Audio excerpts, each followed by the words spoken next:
You know that feeling when you finish a story and it just stays with you? Ever wonder how writers actually do that? Well, that's exactly what we're going to figure out today. We're going to deconstruct this narrative essay analysis assignment, and I promise we'll turn what might look like a daunting task into a really cool deep dive into the art of storytelling. So, really, this is the big question we're trying to answer. How do they do it? I want you to think of this whole assignment less as homework and more like a treasure hunt. We're not just reading to get through it. We're hunting for the hidden gems, the specific techniques and choices that make a story truly unforgettable. All right, so here's our roadmap for today. First, we'll talk about what your mission is. Then, we'll get into step one, choosing your story. After that, we'll break down the two main parts, the objective analysis and the personal reflection. And finally, we'll go over the finishing touches and how to submit everything. Sound good? Let's get started. Okay, so your mission, should you choose to accept it, is to go under the hood of a really powerful piece of writing. We're not just admiring the shiny paint job. We are popping the hood to figure out how the engine works. The whole point is to understand how the author makes an impact so you can start using those very same tools in your own writing. And hey, don't stress about the length. We're aiming for around 500 words total. This is actually a good thing. It forces you to be super precise and to focus on what really matters, which is quality analysis, not just a bunch of words. All right, first things first, you've got to choose your story. And honestly, this might be the most important decision you make in this whole process. So it's really worth taking a minute to find an essay that actually speaks to you. Your analysis is going to be so much richer and, let's be real, way easier to write if you have a genuine connection to the text. A strong reaction, whether you love it, you hate it, or it just confuses you, is the perfect fuel for a fantastic analysis. And you've got some amazing options to pick from. I mean, you could dive into Sherman Alexie's powerful story about how reading literally saved his life, or Amy Tan's hilarious and cringeworthy family dinner, or even go on a journey to Bhutan to think about death.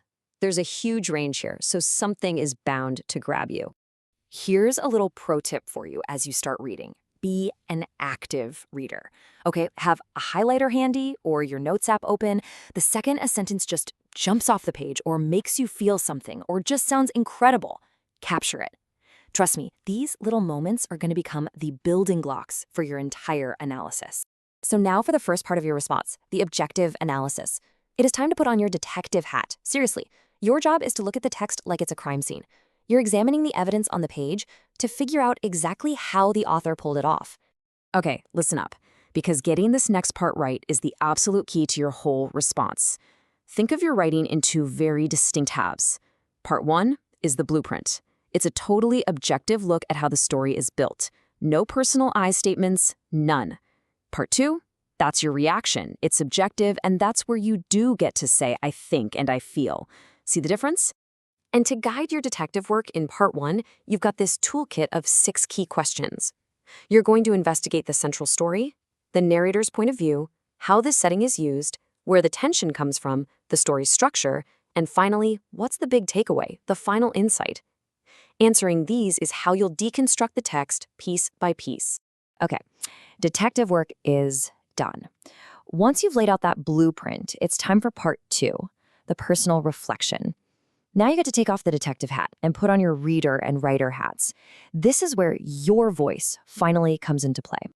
For this half, you'll reflect on these 5 prompts. You'll talk about the specific writing choices you really admired, those moments that stood out, and what you think the author's purpose was.